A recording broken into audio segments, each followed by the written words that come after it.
Console Corner is brought to you by and created by Bluball 1993, with special thanks to our contributors Garcia, GC2MT, Josh Carbon, Hi-Res, Phazion, Onilight, and many others. If you'd like to be a contributor and a more prominent supporter of Console Corner, be sure to visit our Patreon at patreon.com/Bluball. That's patreon.com/BLUBALL. Hello, everyone, and welcome to the Console Corner podcast.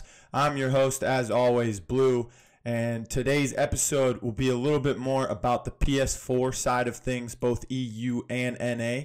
And we have some special guests with us today, one from each region, just like we did for the Xbox Console Corner podcast last week, I believe.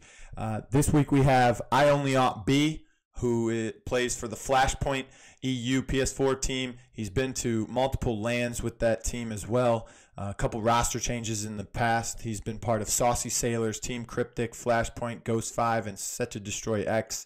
And then from the NA side of things, we have Swarmso, who most of you may know as Lilbigwyteboy. He was on PC. He transferred over to PS4. I believe he played for Renegades.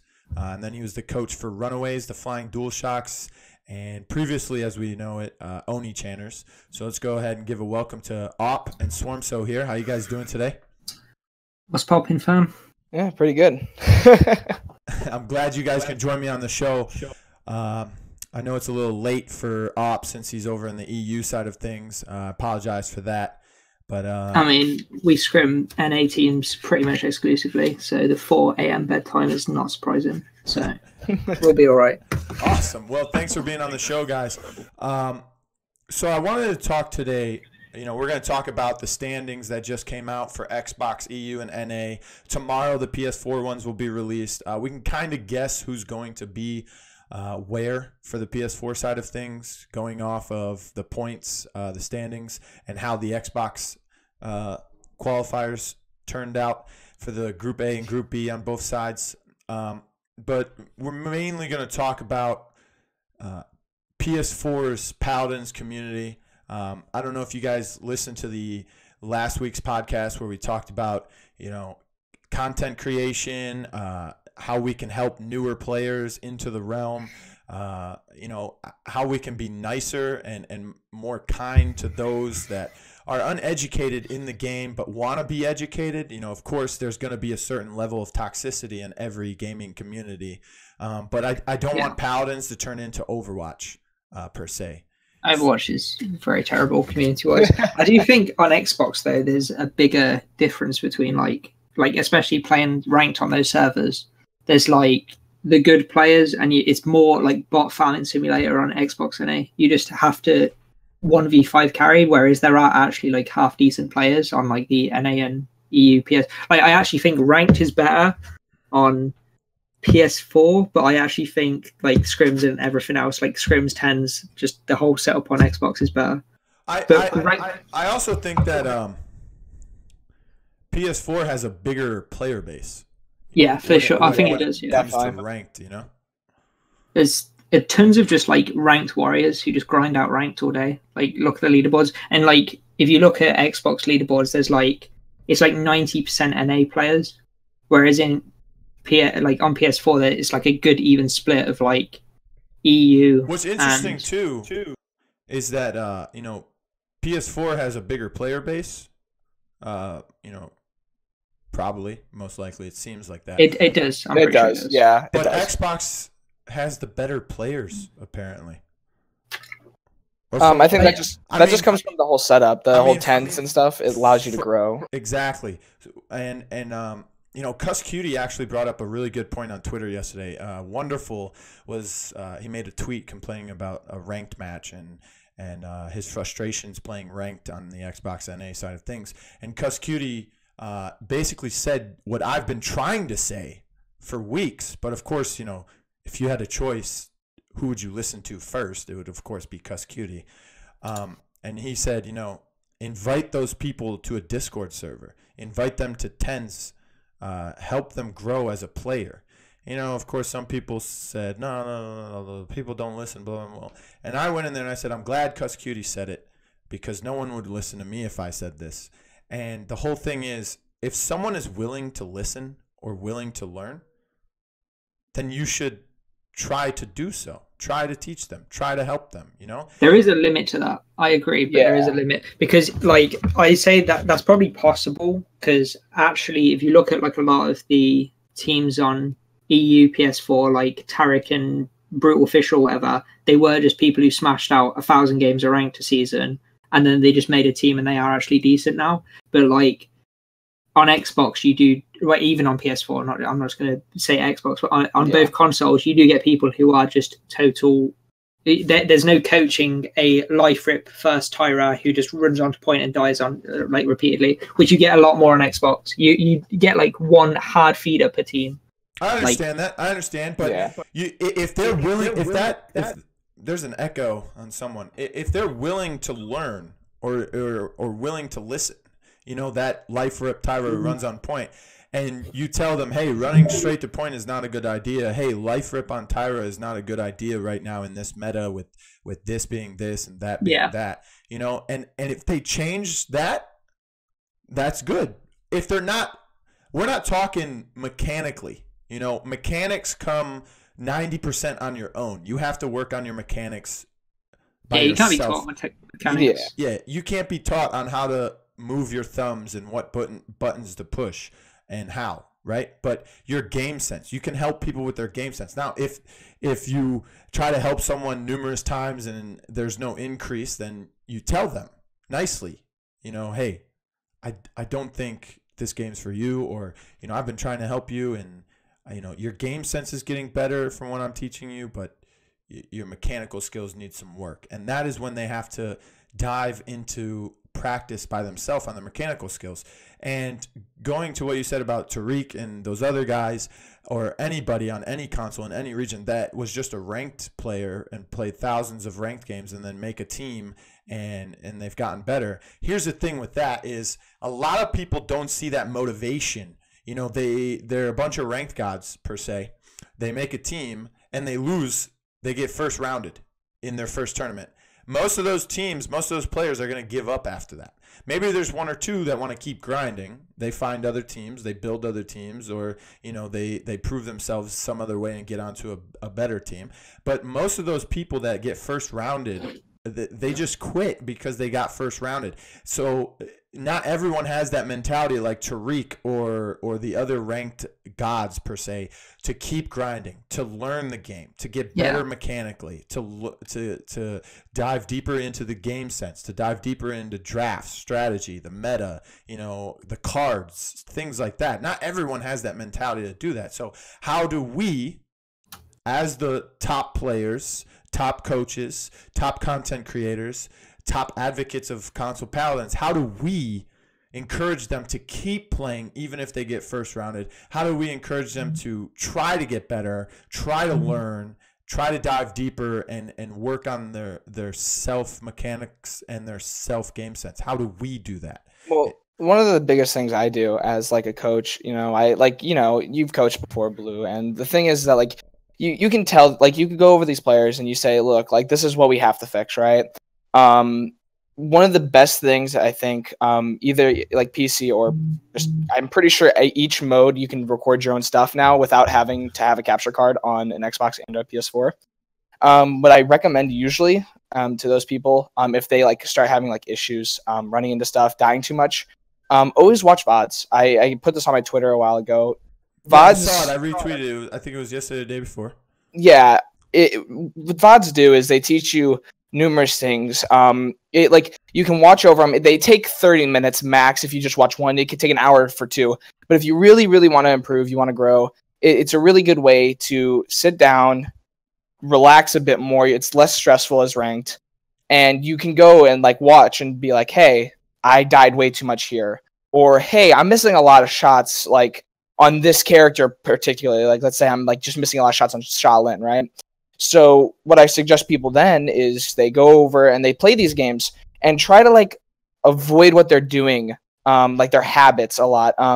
Like some people like to Shaolin withdraw into people, or some people like to Cassie roll in and then not Cassie roll back when it's on a cooldown.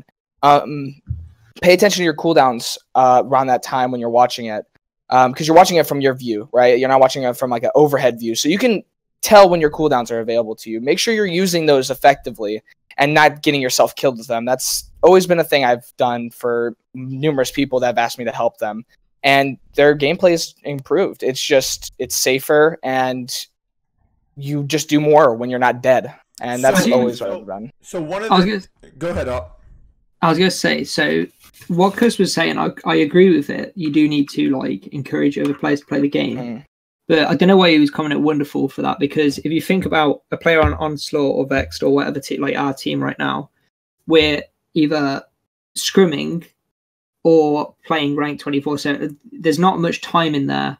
So if we get home from, say, whatever we're doing, work or whatever, and then play like a 4-hour scrim block against 2 or 3 different teams, I don't have 2 hours to be coaching my ranked randoms in there. Like, I get what he's saying though, but I don't think it's on like. Here's the thing. Wonderful can take what Cuss told him, into consideration, and if Wonderful doesn't want to help someone, or he doesn't have the time, or he just doesn't care, he could kind of guide them in the direction of Skeppy. Skeppy's on the same team. Skeppy arguably is on the same level of play as Wonderful, and Skeppy is streaming. So tell them to watch him. Exactly. And here's the thing. Most people watch streams, but they don't watch streams. Yeah, they don't. You know what I mean? They're there for the entertainment value. They're not there for the entertainment value, which is good. That's understandable. I mean, streamers have to be entertaining, and that is, the reason why, you watch television, because you want to be entertained. You watch Twitch because you want to be entertained. I watch Twitch streamers and Paladins because I'm trying to look for certain things, and it's the same thing that I try to do when I stream. I don't know if you guys have been in my stream when I do gameplay, but, most of the time, if I make a mistake or something, I say it on stream. Oh, I shouldn't have done that. Oh, why did I do that? I should have done this instead of that. I should have shot then instead of now. I should have used this cooldown. I should have used this ability at this time, at this moment. Or I shouldn't have used that ability there. Or I'm doing this wrong. Or my positioning is not good. Or, I should have bought this item against this comp. Things like that. I try to narrate my own play so that people watching me can learn from that and increase their play instead of just watching me to watch me. So I think, if Wonderful doesn't want to help someone, he can push them towards Skeppy. The same thing with you, Opp. If you don't want to help someone, I know Legacy streams, they can push them. You can push them towards. The problem we have in EU watch is Legacy stream.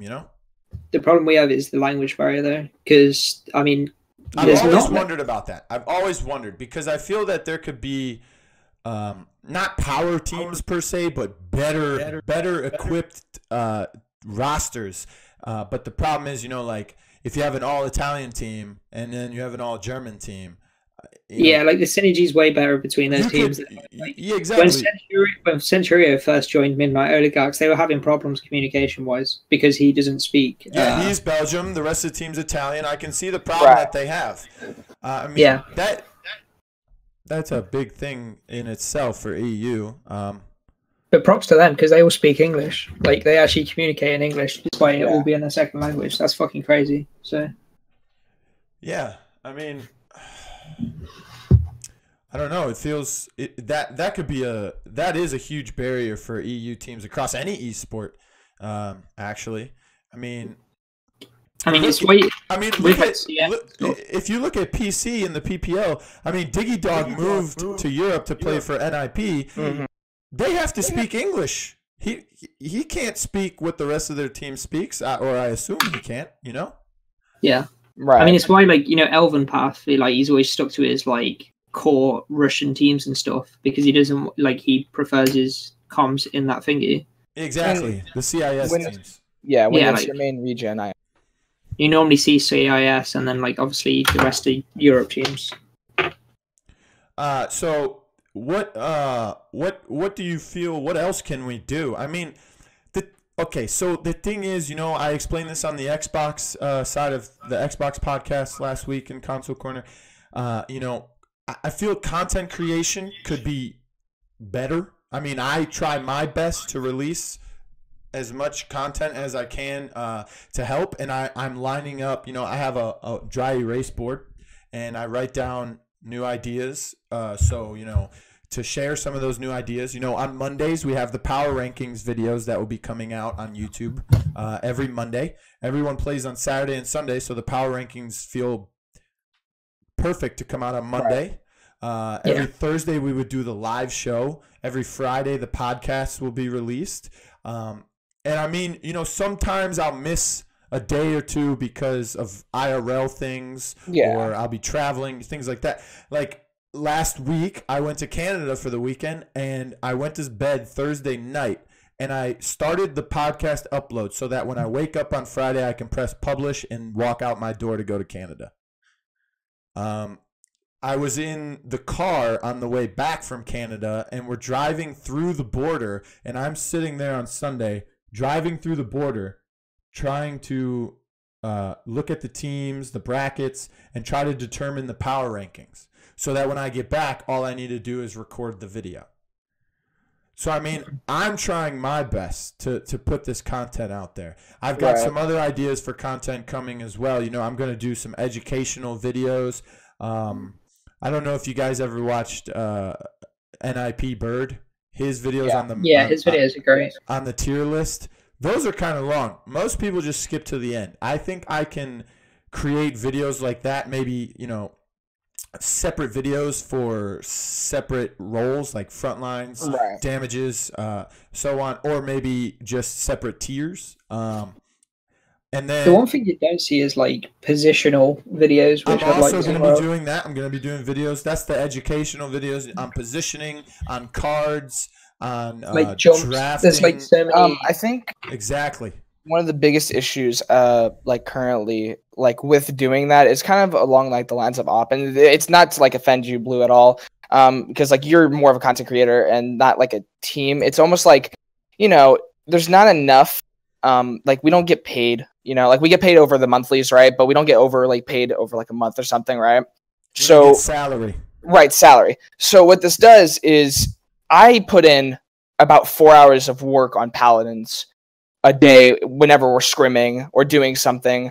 That's usually like the time, maybe even less, maybe more. It depends on like how long the scrim session was, right? So let's just say a base 2.5 hours, 3. I also go to college, right? And there's these personal things, and like on a team with like real life stuff, and then doing that all just like, it's so hard to do for somebody, some other people, right? You get what I mean? Like, I could stay up and do stuff at like 10 to 12, but then I have to wake up at 7 for my classes, right? I personally would love to do that. No, I understand. I understand. And that is the reason why I'm doing it. Exactly. I am fortunate enough to be born into a family with a 200-year history of no financial problems and financial stability. And, I'm not trying to brag. I'm just saying that I have the opportunity to sit at home all day. Now, granted, I don't, because the way I was raised was I needed to go out and learn. So I got a job at a kitchen. I was a cook for 2 years, and it helped me with life lessons, and I learned, how to cook and stuff. And I learned how to work in an actual, like blue-collar environment. I went out and I worked valet. I went out and I worked in a call center, I try to do things. I'm a DJ and a producer during the day. That's what I do. I've been on tours. I work at a radio station. I do all of that. And now I want to pursue a career in esports as an analyst, commentator, on-air personality, so on, which is the reason why for my rebranding. I don't know if you guys have noticed, but I've changed my name on Twitter. I've changed my name on Twitch. I created an Instagram under the same name. Yeah. And the name Bluball, as great as that name is to me, and the history of that name started because I was a kid. I was 14 years old. My friend bought a PlayStation 3. I bought a PS3, or my parents bought me one. And we had some other friends. And Call of Duty World at War was the biggest game then. So we all made our names. It all started because my friend Tony wanted to, people called him Teabag. So he tried to make the name Teabag, and it wouldn't let him. It was too vulgar, PSN said. So he created, I said, what about Bluball? he put in Bluball, and I said, no, take a letter out. And he's like, what, the L? I said, no, the E, take the E out. So he created Bluball 1995. I created Bluball 1993, and we had a 1994, 96, and 97. Another kid that just wanted to be just like us made Red Ball. So, you know, we played Call of Duty together. You would go into a lobby and you'd see a bunch of kids named Bluball. It was awesome. And, you know, I just kept that name because I had that account. I had those trophies. I had all the games that I bought on that account. So I kept it. And then I went to HRX and I said, hi, I'm Bluball. And I made a fool of myself to imprint my name into people's minds. You know? I mean, half the people there are just going up to people like, oh, I'm a big fan. Oh, how you doing? Shake their hand. My name is blah, blah, blah. 2 weeks later after the event, they're not going to remember their name. 2 months after the event, they're going to remember this fucking idiot named Bluball who just screamed the whole time and blew a giant vuvuzela and acted a fool. So I imprinted my name into their heads. Then I created the following so that I can create Console Corner, so that I can create content for the Console Paladin scene to help the scene grow, to help the scene be influenced, to help newer players get interested in the esports scene, which is a reason why I was highly upset about there being no advertising on the main menu for the console wars like there was in Valencia. I don't know if you guys remember that. Yeah, that was pretty stupid. They did have the what's it called, like the decisions, the poll result thing where you could choose which teams you thought were going to reach. Well, that was for the summer LAN. I'm talking for this upcoming qualifiers. You know? Yeah. So, because that is what initially got me into the Paladins esports on console, is that advertisement on my main menu screen when I logged in back in May or April of last year, you know, for the Valencia qualifiers. Right. But anyways, I created this and I wanted to change my name because I want to be the console guy for Paladins. I want to be that guy that, you know, if someone has a question, they can come to me. If someone wants to know a certain statistic, they can come to me. I want to be able to create that live show. You know, here's the thing. I had a conversation with someone the other day, and they're like, oh, you know, you should do this, you should do that. I said, listen, you want me to talk about the same 20 people on Console Corner who are on the top teams, okay? I don't want to do that. Yes, I should when it's viable. You know, if it's a summer LAN preview, or then obviously you're going to talk about the teams. Yeah, exactly. I'm going to talk about the teams that are going to LAN. I think it is good to. But I mean, look at the past 2 episodes. I've been talking about teams like YCTG who beat you guys, Flashpoint, in the finals.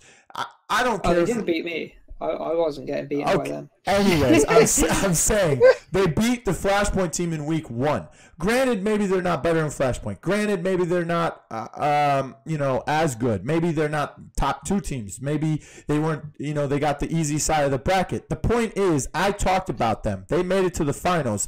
And if I talk about a player, it's kind of like, you know how I say juice me in my stream, right? To pump me up. It's kind of like I'm juicing them, you know? If you hear your name on a show that is dedicated to talking about the esports of a game that you want to get into, you know, if you get first rounded every week, but you hear something positive about yourself on my show, my goal is to make sure that you don't quit because you've heard something positive about yourself, and you it kind of juices you, it gasses you. It's like, hey, this guy just said I'm a good frontline. Maybe I should keep playing, you know, something like that. Yeah. I mean, I know I said Forever Alice is a good frontline in a couple videos ago, and she's on Xbox EU, and she got pumped. She messaged me. She said, "Thank you for the compliments. I truly appreciate it. You know, it feels like my grind and my hard work isn't for nothing." And I said, "Keep grinding. You know, you play on a decent team. You guys are getting better. Just keep playing." Then Naiju and Ninja Zen, who are 2 frontlines that play on OTP together in Xbox EU, I said they're possibly the best tank duo in Xbox EU. Both of them immediately messaged me on Twitter thanking me for the compliment, thanking me for the content, thanking me for doing what I'm doing. And I don't do it for the thank yous. I don't do it for the fame. I don't do it for the publicity. I do it because I want to help this community grow. But them messaging me back, their appreciation, shows me that it is like juicing them. It's keeping them alive in the scene. You know what I mean?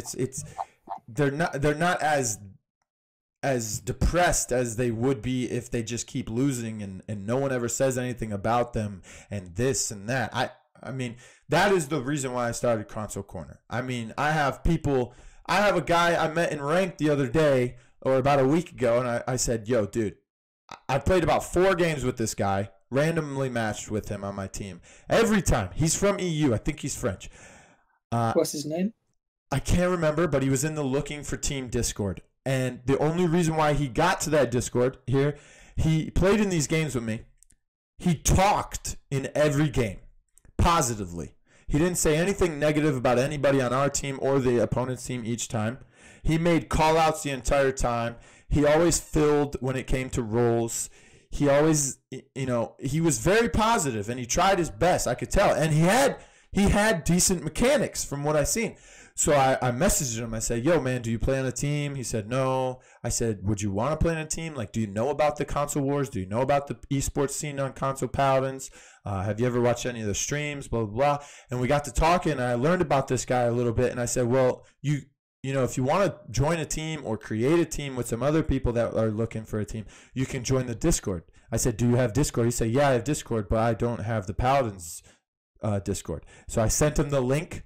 And then a couple hours later, I totally forgot. I told him how to get to the LFT part of the Discord too. I totally forgot that I gave him the Discord. I go into the looking for Team Paladins Discord, and the most recent post is him, saying, hey, I'm looking for a team. I'm French. I play in EU, PS4. I play this role. I play these champions, and I'm looking for a team or to build a team. And I just felt some sort of accomplishment. It's like I helped someone in a big way. I helped this guy get the link to the Paladins Discord. I helped this guy learn about the Paladins esports. I helped this guy possibly start his own Console Paladins esports career. Right. I haven't followed up with him, so I don't know if he's on a team or if he created a team or anything. But that's what I've been trying to do. People come into my stream and they ask me questions. Granted, it's really hard with the people that are usually in my chat just loving to troll people with Def Hand Sky and so on. But right. I try my best to help them. If you look at my stream commands, most of them are not even for me. I mean, there's a Console Corner one that tells you all about Console Corner, and then there's the ones that take you to my YouTube channel for the videos and so on. But there's other ones that I know I have commands for Flashpoint, Onslaught, to follow them all on Twitter, because those are teams that made it to LAN. I know I have, the Discord for Paladins is on there. There's a command for the Paladins esports website. All the mixer videos, it's just, I'm trying to increase our popularity in the esports scene while trying to be the nice guy who helps people and kindly shows them the proper direction to take, instead of being that person who's just, I've been this before, and I've done this on many occasions, and I'm trying to do it less, and that's being toxic in ranked or in casuals to people. I had a discussion with Emmett Payne this morning on Twitter as well. He's like, we're talking about brain deads and Vivian players and people that are just bad. And I had this conversation with a couple of people on Twitter, actually. And it's like, well, if you have nothing nice to say, then don't speak at all. But maybe, instead of yelling at someone when they're doing something wrong or poorly, maybe you should be like, hey, I noticed you're doing this. Maybe you should do this instead. Just a suggestion. It's got to the point where I don't want to get banned for just speaking to these people, so I just say, don't pick that hero ever again. It's the best you can do. If you just tell them, just don't pick Tyra ever again in ranked, and you'll be so much better off. Then hopefully they take that to fucking heart. Because if you try and coach every single person in ranked, you'll spend all your time doing that, because they are literally, like, some people just don't want to win. So... Well, you don't have to coach them the whole time. You just, at the end of the I game. do think what people could be doing is going into game chat, because a lot of people sit there, they have their mic on mute, but they do actually listen. I've noticed when I go into game chat to tell people to pick heroes, they generally pick them. Yeah, I mean, I've done that. I've been accused of both sides of that spectrum as well. You know, sometimes I sit with my mic muted, but that's mainly because I'm talking to my stream and stuff. But I mean, look at it this way. So you said, you know, don't ever pick that hero again. Here's the problem with that. Yes, that is a good, like, that's nicely putting it. But the problem with that is that there's a barrier, okay? And it's the same barrier that I tell people like yourselves and others on Twitter all the time when you guys are saying something about high res or complaining about something. Even if you're not complaining. Here's the thing. There's 3 different types of language when it comes to video games, okay? There are text, speak, and facial expressions, okay? And this goes with a lot of things in life. When someone texts you something or someone tweets you something, it's hard to understand their context because you're reading it yourself. So you are portraying the context in which you are creating. You understand? Yeah. Then there's speaking, like we're doing right now. You can't see my face, but you can hear my voice. Okay? So you get a better sense of the context that I am trying to portray, but not the full extent. Then there's the facial expressions. Okay? Facial expressions are a huge thing. So maybe if you say, don't ever pick that champ again, those people are hearing your voice, but most of the time they can't really portray your context. Maybe you're being sarcastic, but they don't know. It's the first time they've ever heard you speak. It's the first time they've ever met you in a ranked game. So you see what I'm saying? So it's very hard. The barrier has a lot of gray areas in there when it comes to context and how you want to portray a message to someone. So, I mean, some people could take that as a nice way of saying don't ever pick that hero again. But some people, and a lot of people, to be honest, in the video game community, always think that they are right, always think that they are better, always think that the other person is wrong. So maybe someone who hears you say that with that kind of mentality thinks that you're being mean or that you're being sarcastic or things like that. You understand what I'm saying? I think, yeah, I get that. I think, like, this is kind of off of, like, topic-esque. It's still, like, the growth or whatnot. In Paladins, I don't think, like, teaching these these people that play, right? Like, they're bottom elo, like, you know, and it's not like saying, oh, they're bottom elo, they're shit, right? But, like, if these guys consistently on a basis, I know this one guy, I'm not going to name a name, but he consistently picks Victor, Don right? Linky? No, not Don Linky. But that is one person. It's like one of these people that never seen Don Linky play a Victor. But no, there's just like, you know, they play these characters, right? And like people numerous times, I can guarantee you somebody says something about it, right? And they say, don't pick that character, don't pick that character, don't pick that character, right? And they just won't do good on the character, which is fine. If you don't do good, like, it's whatever, practice your mechanics. But like, it's when these people, right? You see these people in ranked, and I think this is kind of also an issue.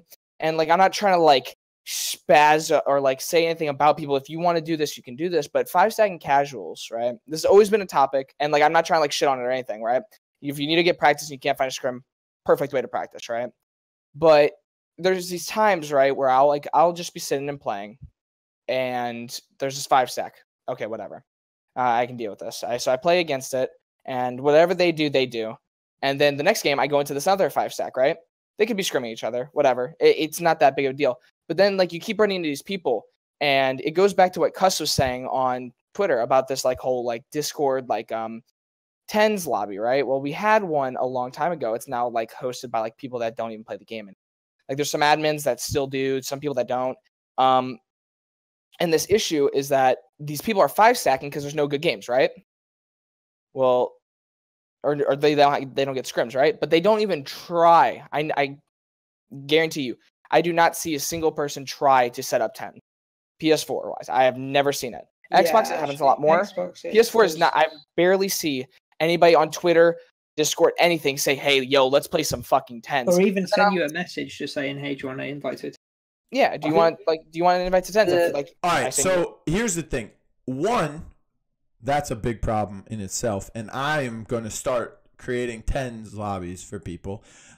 You know, whoever joins is whoever joins. I'm not going to play, oh, this person only played in one PCS, blah, blah, blah, because that is going to be the whole point of my tens.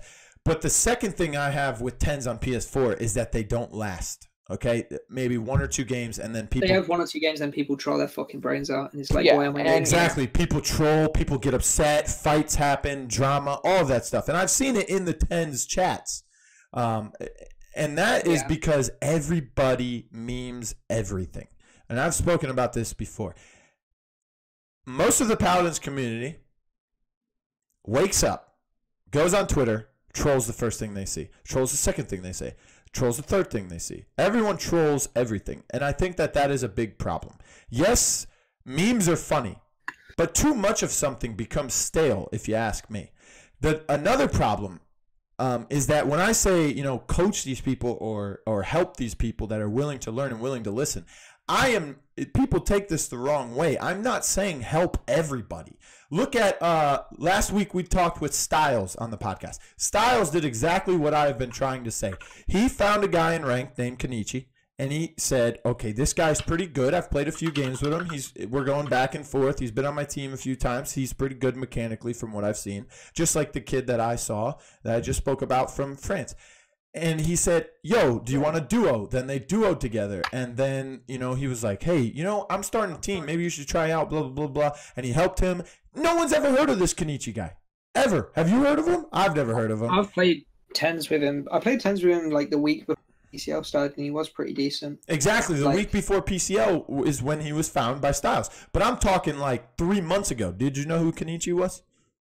Oh, shit, no. Exactly. So he found someone in ranked. He helped someone, and he created another player in our esports scene. So that right there is a perfect example of what I'm talking about. You don't have to help everyone. Some people are not going to listen. Most people are not going to listen. But if you can find that one person, then you don't have to be mean to them like you are the rest of the people. If that person asks you a question, or that person's willing to learn, that person's willing You can't tell. Like, I get what you're saying. There's a lot of, like... It's hard to tell, yes, but when you find them, I mean, you shouldn't just brush them off, you know? Even if they're not going to join your team, you should still try to help them. One of the things on PC, I don't know if you guys have played a bunch of PC, right? Like, there is a tens lobby. You get invited to it, or like you can find somebody on it, right? And if you're committed enough and you play enough, you'll eventually get invited. I found a lot of good friends that have played PC that were like, hey, join this tens lobby, right? So you join it, and I think this is also just an issue with consoles in general. Just because people have this barrier of not owning a PC, right? Like, you can get on your phone, right? But like, not a lot. Some people just don't get on their phones a lot. I'm always on my phone, but that's just like me. Other people don't get on their phones a lot or whatever, or like other things. So I think it's also like, it's just hard on console if you're not a top player to get into tens unless you do this community stuff. I think if I'm making a tens now, I do go very elitist with it, because the thing is, some tens lobbies do end up with whoever gets the worst last pick player. It just completely throws it off. You have to have 10 good players. Right. Like, obviously at a lower level. I was going to say about this. So I think it was VCon1 put up something about he's some EU player. He plays on probably like a 5th, 6th tier team. I know who he is. Yeah, but he put up some tweet. He's a good about, yeah. Okay. Well, he put up a tweet about how like good teams won't scrim him or something like this. Yes, I said something about that. I quoted that tweet. The original tweet that started that entire thread. Yeah, because what I was going to say about this is so I think there needs to be a progression. So first of all, you get into your tens lobbies, like lower tier tens lobbies. Don't expect to be getting into a tens lobby and playing against Trensic and Wonderful in tens if you're just some random ranked player. That's not going to happen. But what you first obviously play some ranked. If you start fragging people, obviously you're going to be showing that you're half decent at the game. But I feel that, you know, people like Trenzik, Skeppy, you, Wonderful, I feel like, you know, Shu, stuff like that, people like that, I feel that you guys, you know, one or two of you, if not all of you, should join those 10s with those newer players. Because here's the thing. Everyone says, and it was said in that thread from VCon, how are they supposed to prove themselves when the only way to prove themselves is in scrims and the tournament? The problem with those two ways to prove yourself is the tournaments are best of one. Okay, Yeah. so That's a high risk thing. That's a high risk thing. Yeah. I know, but still, it's a best of one, so it's difficult to prove yourself if you lose one match and you're out. See, Then the other thing is, oh man, scrims. I just drew a blank. Scrims. And they said it very well. Most of these top teams feel that scrimming a lower tier team or a newer team is not beneficial. It's not. It's not. It's really not. It's wasting honestly. time. So this was going to say. I believe it is. I mean, I think really it is. It just promotes bad habits. Well, Because these teams, we trap them in the spawn, like, unironically. Like, I've played against his team before. We literally trap them in the spawn, and then we can do whatever they want. And then when it comes back to us, we, like, if we just scrim, like, say we scrim them all the way up towards the LAN, we'll be doing shit that is just completely fucking stupid. Like, we'll be not zoning correctly or something like that because we know that they won't find the opening. And then you get to your LAN and, like, I don't know, Whoosh isn't a bot, so he will just fly through onto point, and then you've just lost the point because, you know, you haven't zoned correctly because you're playing teams that won't have the mechanics or the experience or the game sense to know how to, like, find those openings. But how do you know that these new teams don't have the game sense or the game mechanics? Because you played it, like, we scrim them, and then. But I'm saying if you don't scrim them, Here's the thing. If you've never scrimmed them, how do you know they don't have those things? You have to find out. The thing is that when you go against these teams, okay, we're just real quick. It's like, so you don't scrim them because they don't give good practice. You don't do 10s with shitty people or like people that you believe to be bad because it wastes your time, right? I said this like earlier. I don't have a lot of time. In a scene where like it isn't supported that well by high-res, I don't want to say it's not supported at all, but it's like, you know, it's they do really, a good job of it, and they do a good job. Yeah, right. For console, I understand that you're not going to get as much viewers, blah blah blah blah, whatever, and so you can't put as much resources into it. I think they do a really good job of it, but it's just because of this that like you can't do 10s a bunch with bad players because you're wasting your time. No, you you've got to understand. If I've got 2 scrim blocks, Blue, I'm not going to be playing the 8th tier PCL team. I'm going to be looking for Onslaught or Elevate or Oni Channers or Vexed. I'm going to be looking for teams that are of our caliber. Obviously, that means that those other teams can't break their way in. But if we can't find scrims with one of those teams, I'm happy to down a tier into the other teams. But it's on those teams that are 8th tier to be scrimming the 6th and 5th tier teams. And then once they're beating them, we can tell. Like, it's not like we don't speak to the other teams. I speak to like Midnight Oligarchs. If they're getting 4-0'd by some random team, we all go, oh well, we'll give them a go, see how they're doing. You know what I mean? And we do play the majority of the teams in the thingy. Yes, it's best of one, but we do play the majority of the teams in the PCL. I can tell that if the 8th tier team's bad because we just first round them and it's a 4-0 and they barely even get out of spawn and get 0 kills. And it's like, well, we won't be scrimming them this week.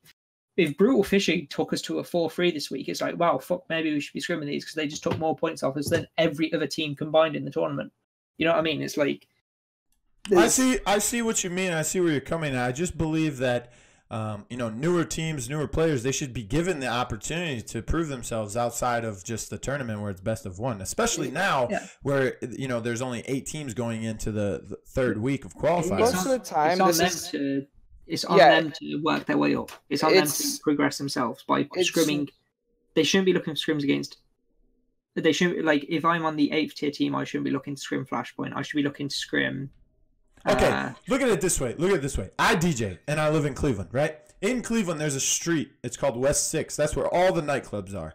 99% of them. You know, there's a few that are outside of that area, but West 6 is where all the clubs are. Now, the clubs there have. Each club has a rotation of DJs that they use, okay? So if DJ number 1 is DJing, then Saturday night at this club, there's a club called Barley House, right? So Barley House uses 3 DJs. They use their house DJ, which is the guy that's there on their normal nights and stuff like that. Then they have their secondary DJ, who's like their specialty DJ, and then they have their 3rd DJ, who is this famous guy who does the radio station. He travels to LA. He goes on tours, stuff like that. When he's available, he comes in and DJs the big events, you know? Yeah. And then if he's not available, they go to their number 2 guy, who is, you know, the secondary special guy. And if he's not available, then they go to their first guy, who is just there because the other 2 guys can't be there. But if there's a newer DJ, like, you know, when I started out, how am I supposed to prove myself? I don't have a resume. So they're not going to give me the opportunity. They could put me there on a Wednesday night. And if I build your resume. Exactly, but how do you build your resume if no one is giving you the chance? It's the same thing when I'm trying to be an actor or an on-air personality. You know, like Paladins. Nobody's going to put me on the – Hi-Rez is not going to put me on the analyst desk at LAN based off of nothing. I have to create Console Corner. I have to do the show. I have to create content. But you've worked on it. That's what I'm saying. Yeah. You've worked on it. People don't – what I'm saying is, if we want to do it in terms of music festivals, right, let's say – you'd go to the local town festival and do a gig there and do a gig in a couple of bars or something. That's what these people need to be doing. They're on the level where they need to be doing their like bar level gigs. They shouldn't be looking to headline fucking Lollapalooza. They like if you want to do it in that kind of context, like Flashpoint and shit are like Reading Festival. Okay, but here's the problem with that. Here's the problem with that analogy, okay? Barley House is on that strip of those clubs. Everybody goes to those clubs. They're going to see the DJs that are there.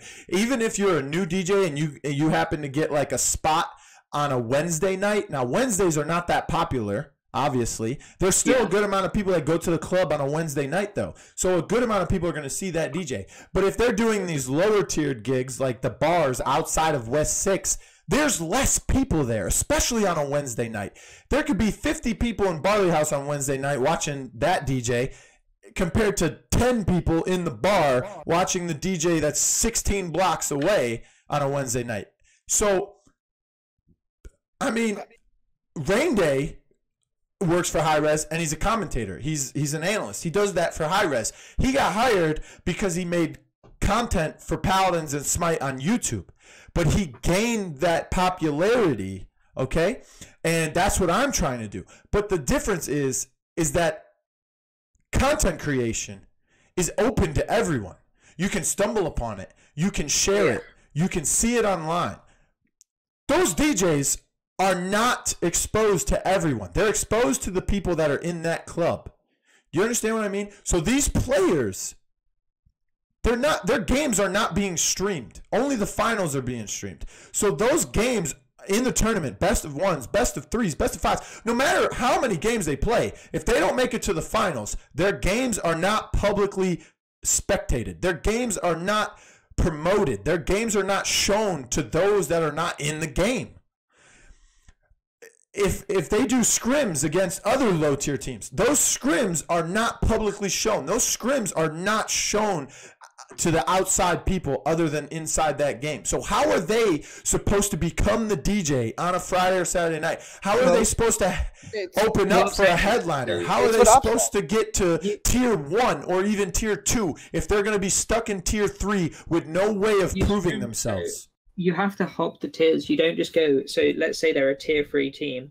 You don't, if you're a tier 3 or tier 4 team, you don't go, right, let's scrim tier 1 teams. Because it's not at that level. It's like being Formula 3 and going, right, I'm going to race Formula 1. Because you're going to plow into a wall at 200 miles an hour and die. I understand this. I understand this. But if you're tier 3 and you try to scrim a tier 2 team, those tier 2 teams are trying to scrim tier 1 teams. Those tier 2 teams believe that they're tier 1 mentality. Look at Brutal Fissure. They were once tier 1. They're no longer tier 1. They're arguably tier 3. But I would still classify them as tier 2. They lost iTeak. They have a weaker roster now with their 5th player to replace iTeak. They've lost 2 tournaments in a row early round by Flashpoint.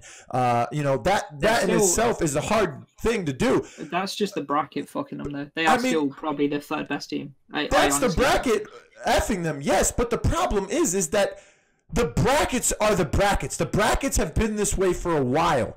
People have said there's an easier side of the bracket every time. There's a team that gets effed in the bracket every time. Like Midnight Oligarchs and Brutal Fissure have faced Flashpoint before the finals in the past 2 weeks. But that is what happens. There's no going against that. That is what happened. So if you think you're going to play this team in the bracket before finals, then you need to possibly scrim someone of that same skill level. I think. I mean, if I'm a low tier team and I know that I'm going to face Flashpoint before finals, then I'm trying to look for someone who's the same level of Flashpoint. I'm not trying to scrim tier 3 teams because I'm a tier 3 team. No, you need it's to be the same. It's well, the you same shouldn't even thing. be looking to beat Flashpoint at that point. Flashpoint would be like, okay, we're not going to scrim tier 3 teams because they're not worth it. So we're going to scrim tier 1 teams. But that team that's tier 3 that knows they're going to face you in the bracket before finals has this same mentality. Okay, we're going to face Flashpoint in the tournament. Why are we going to scrim tier 3 teams? That's a waste of time. Yeah. Is it a waste of time if you're 3-4ing them every time? That's the thing. You shouldn't be looking for higher tier teams if you're not basically almost 4-0ing them off cooldown. No. Yeah, almost yes. If you are a tier 3 team against other tier 3 teams and you are not beating them by a decidable amount, then there's no reason you should be looking to scrim Flashpoint even in a bracket, because you should know you should not beat them in the first place. You should not try to scrim them because you know you will get 4-0'd every single time. It has happened on multiple occasions. It has happened on every team. It's not going to be a learning experience for them. It doesn't. You don't learn anything off tier 4s. Yeah, as a coach. But here's the thing. 4-3, 4-0, that doesn't mean anything to me. The reason why is because you can go, you can go 4-3 against a team of your same level of play, but then you can 4-0 a team that is supposed, a team like, I don't even know, but a tier 3 team could go against another tier 3 team, and it could be a 4-3. But then that same tier 3 team could go against a tier 2 team and 4-0 them. Does that make that team that they 4-0'd a tier 3 team now? No, because every team has different strategies. Every team has different players with different play styles. It's all about compatibility. Right, and that's the thing, right? But okay, so that's the thing. You just said each team. Yeah, there's some teams. Let's say Elevate does a better job against old Runaways, better than they do against Flashpoint, right? Like they just can't beat Flashpoint, even though old Runaways is just whooping Flashpoint's ass. So this is just like a scenario that I'm just like ripping out of my ass, right? So they're not gonna always be like, wow, we really need to get beat Runaways because they're beating blah blah blah or something. You don't want to waste time. And you want to stay on top, so why are we trying to scrim these teams that we know aren't going to be worth it? And if it is a strat against us, we don't have to worry about that ever. Unless, but I don't feel that you should say no team is going to be worth it. I mean, there's been surprises in these qualifiers already. Onslaught lost to Vampire Lord. Flashpoint lost the first week to YCTG. Before that tournament started, I'm guaranteeing you that most people said, oh, YCTG, who's that? Oh, that's a tier 3 team. Oh, that's no one to be worried about. That's a bunch of kids on the ranked GM leaderboard. We don't have to worry about them. Granted, if Good Lad had internet problems or Op had to work, it doesn't matter. The results are still the results. That happened. They got beaten. Yeah. So are they a tier 1 team at that point? Because the next week they bring their main roster back in and they get 4-0'd 2 games in a row by Flashpoint. So are they back to a tier 3 team? I mean, look at other sports where a team will demolish this low tier team, but then they go against a top team and they lose to them, or vice versa. They demolish a top tier team, but they lose to a low tier team. You can't define teams in this way. You can't define them in this matter. Yes, there's different tiers of teams mechanically and game sense wise and skillfully, but I mean, you shouldn't classify teams by and I had this discussion with Legacy too. He said, I don't want a bunch of randoms in the league. You can't have that mentality. You can't call these players randoms. 16 teams showed up. 8 are qualified. Those are not randoms. These people will, in your mind, forever be random. The last LAN had 20 people main rostered, okay? 4 teams, 5 people per team. That's 20 players on main rosters at the last LAN. 80 to 90% of those players have been to multiple lands. So how is a spectator, how is someone watching the Mixer stream, how is someone who only watches the final streams, how is someone who doesn't dive as deep into the console scene as myself or you two or other people of our stature, how are they supposed to know who these people are? How are they supposed to learn who these people are? If they're constantly not being shown, they're constantly not being displayed on stream, and they're just being called randoms all the time. I mean, the same way we did it. Look at Jeremy Lin. Look at Jeremy Lin of the NBA. Before he had his breakout season on the Knicks, he was a random. See, no one knew who that guy was. I mean, look. Here's how I went to the scene, right? I came off of PC, okay? So I kind of already had this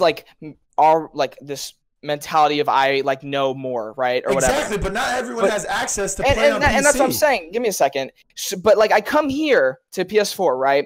I played casuals for weeks until I got the aim back down because I used to play console, but I never got back to it. But my PC died, so I had no choice. So I came back here, and I play and I play and I play. I get on my first team after just playing and playing and playing and playing and playing. Right?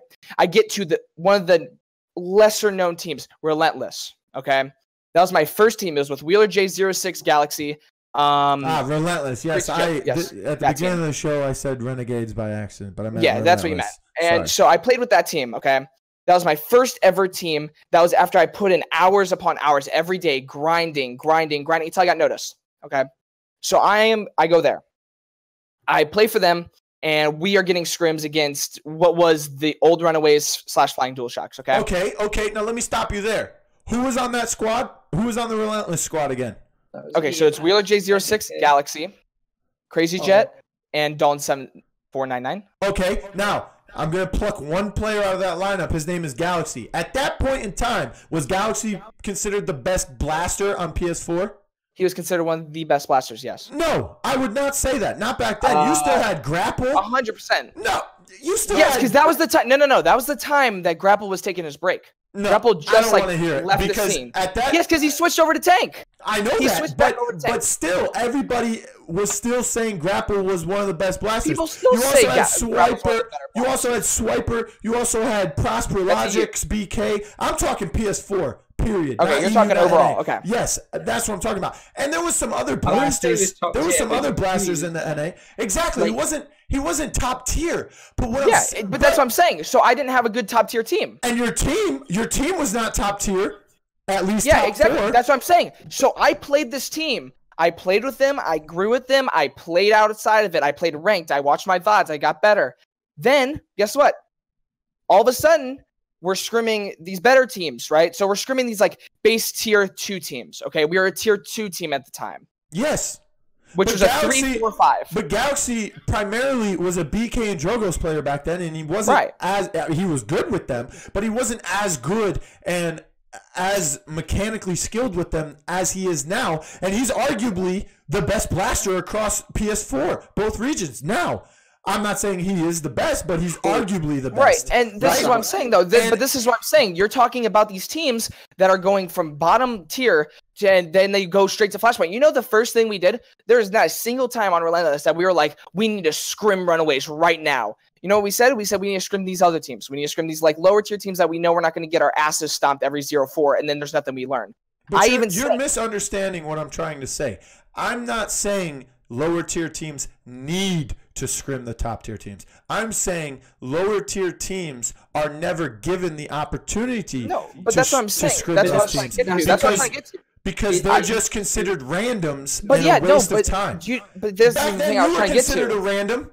Yeah, that's what I'm saying, though. Listen, this is what I'm trying to get to. We were playing, and I was playing, and then guess what? We got the opportunity to play against Runaways, and we were a scrim partner for Runaways after 3.5 months of being on a team together. 3.5 months. You cannot put a team together of 5 dudes that they play and their names might be known. You cannot put these 5 players together and expect, boom, we're going to go against Flashpoint. Boom, we're going to go against Elevate. Boom, we're going to go against Onslaught. There is no reason that these teams are going to choose you, right? So all of a sudden, but with that 3 months, okay, it was PCS, meaning every month is a new tournament. Right now, there's a league. It's do or die. You don't make the league, you're not playing anymore as of right now. There's been no announcements of PCS or a PGS type thing for console. It's only the PCL. It's only the league. These teams are going to be rotating league spots. It's not going to be. It's going to be every. Yeah, it's going to be every split. So like. And here's the thing. Every split, yes, but that's a long time. Tell me how long these teams have been together. This split, all these teams. This split coming up is for HRX in November. These teams that make this league after week 3 are playing for 6 weeks. Right. That's 6 weeks teams are going to be practicing. Do you think the teams inside the league are going to, I mean, maybe some of them, maybe 1 or 2 on each console, maybe more, I don't know. But I'm assuming that most of these teams that make the league, okay, 4 teams, each console on each region. You think they're going to be taking time to scrim teams outside of the league? No, Vex is going to be scrimming Onslaught probably. Flashpoint's probably going to be scrimming Elevate. You've got to realize that all the teams that have been to multiple lands and stuff, most people have both consoles. There's no reason, like if I can guarantee what I'm saying is lower tier teams. There's no reason for me to. What I'm saying is if Flashpoint makes the league, okay? Example. Okay. Flashpoint makes the league. Flashpoint makes league. But the chill play doesn't. Better yet, 110%. Okay? 110% I think is the 8th seed. They don't make the league. You're telling me Flashpoint, are you going to scrim 110% at all during that 6-week league? No, I'm not going to touch them. They don't deserve it. So, okay, they don't deserve it. So what is to stop 110% from just quitting the game? But that's the thing right there, right? What are they doing right now to be better? Right now, what are they doing? Not necessarily right now. But what are they doing? 16 teams. They made top 8. Yeah, okay, so then what are they going for next? What was their placement? Surely if they're getting put into a group. Yeah, so listen. Those 8 teams in the group should deserve scrims. Yeah, but not against the top tier teams. It should be. If I'm top 8, I'm looking to scrim the top 4 team because that's whose spot I want to take. I don't want to be trying to go for rank 1 if I'm top 8. What do you mean? Wait. You said if you're in 8th place, you're looking to scrim the top 4. Do you know how to count up? 1 is in the top 4. No. I'm saying he meant 8. He meant like if he was 8th tier team. If I'm 8th in the league, I'm looking to get into the top 4 because that gets me into the league. I'm not looking to be first place. So you don't. That's unrealistic. So you can play 4, 3, 2, or 1. Those are all tier 1 teams. No. Listen, what are we considering tier 1 and verse 2? Hold up, we gotta get this down. Because now I was thinking like we had like 3 tiers. Tier 1's the land teams. I think tier 1 is like 1st and 2nd teams. I think tier 2 is like 3rd through like 5th, and then 6th or 8th is bottom. It's region dependent though, honestly. Yeah. And Vex is the only tier 1 team in their league right now. With that point, then the 8th place team can only scrim if they're trying to make top 4 and they can't scrim tier 1 teams, which is 1 and 2. Then they're only scrimming the 3rd and 4th spot. Whose spot they're looking to take? So yes, they shouldn't be. If I'm an 8th tier team, if I'm an 8th team, I'm not looking to be first. Is it just unrealistic? It's like if I put in soccer terms, if I'm 8th in the league, I'm not looking to be winning the fucking Premier League next season because it's just unrealistic. It doesn't happen ever, other than Leicester. But you have to take your time and get ready. But here's my point: if you're a team, okay, you shouldn't be scrimming who you're trying to replace. If you're trying to make it to 4th, okay, then scrimming the 1, 2, or even 3rd place team is beneficial because if you can scrim them and do well or learn from those scrims, even if you lose, then you would potentially be able to dethrone that 4th place team. I think that's the issue. Look at it this way: if I'm Onslaught, and they're worried about they're worried about Elevate in HRX. Okay, let's be real here. Onslaught thinks that Elevate is their biggest competition going into HRX lane. Okay, if both those teams qualify, then Onslaught's looking for Elevate. Are they going to scrim Elevate? Probably, but I wouldn't. Why? Because if you yes.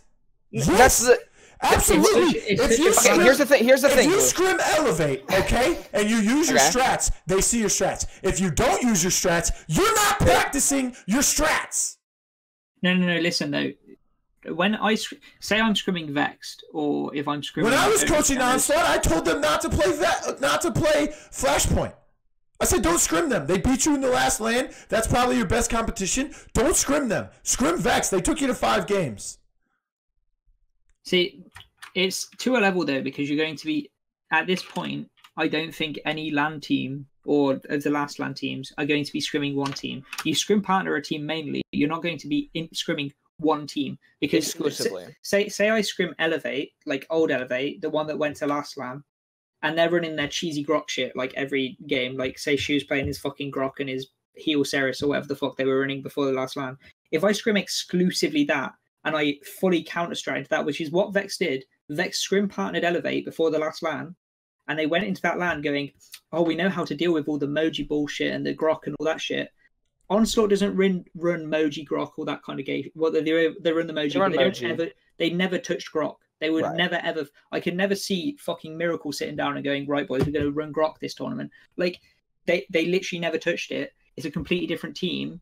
Vexed and Elevate scrim partnered. They went into the LAN. They got fucking slapped by Onslaught because they just ran a completely different shit. You need to scrim multiple teams. You can't just scrim one team. First of all, Vex got demolished by Onslaught in that tournament because they got outdrafted numerous times. You cannot ban Khan when a team says they're going to solo tank. They're not going to solo tank with Khan. If they're going to duo tank, then Wonderful is forced to play a tank.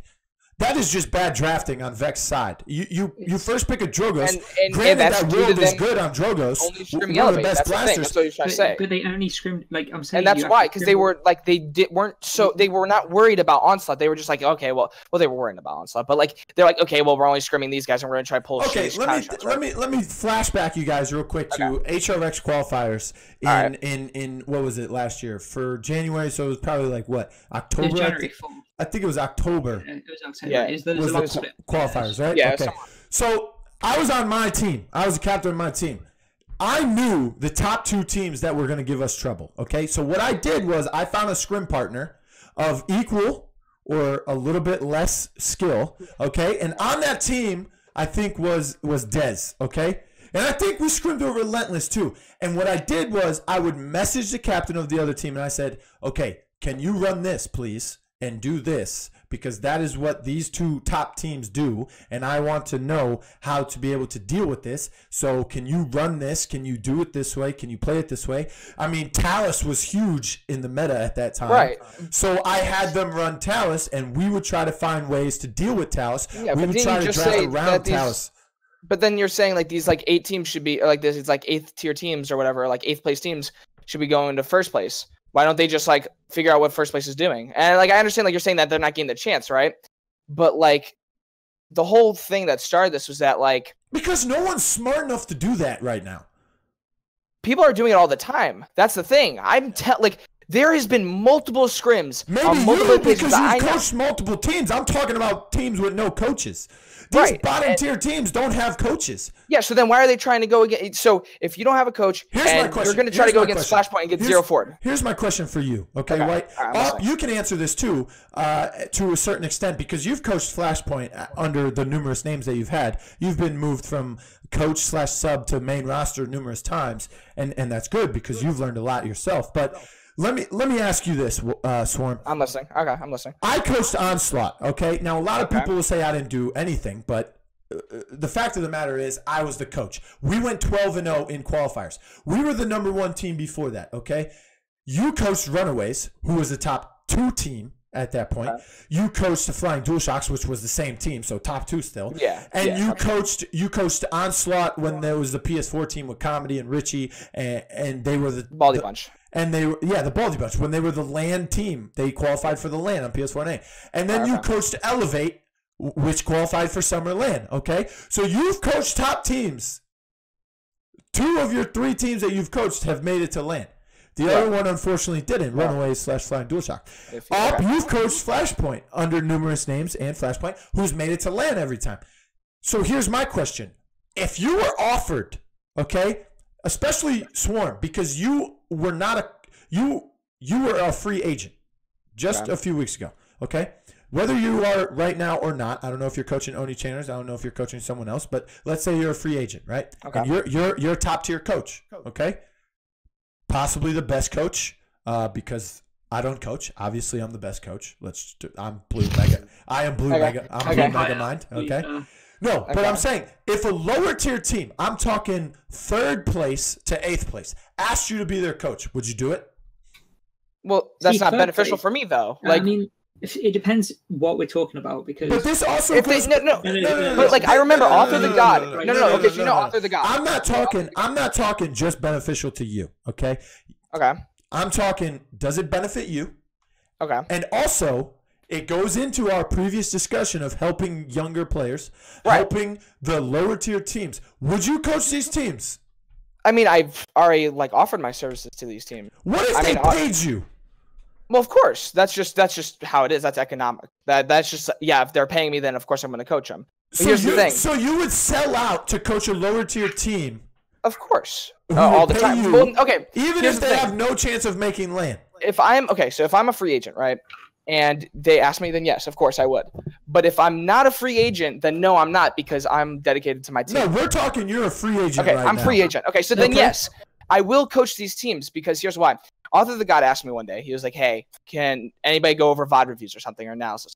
And I DM'd him and I said, yeah, sure, make it time. And we never got around to doing this, but here's the reason why. Even though these guys aren't going to be top teams, or Author the God might be. He might just. Okay, I'm gonna give you a scenario right now. Tom, give me a scenario. You're a free agent. Thomas and friends ask you to be their coach. Yes or no? Yes, until I get another coaching spot on a higher tier team. So you essentially don't care about this team. You're just using them. Well, he's going to improve build your resume. Well, of course you are. That's how it is, and it's not like I'm not going to try. Because look, if this team goes to 5-6, okay, they're a 5-6 team, and they've been 5-6 numerous times, and I go and coach them, and then all of a sudden they're a 7th, 8th. What does that do to my resume? That's not building my resume. Building my resume is getting these teams from a 5-6 to a 3-4, at least a 1-2, if anything. That's my goal. That's always going to be my goal when I'm coaching. I'm never going to slack off when I coach because that's my thing. But you've only coached top 2 teams.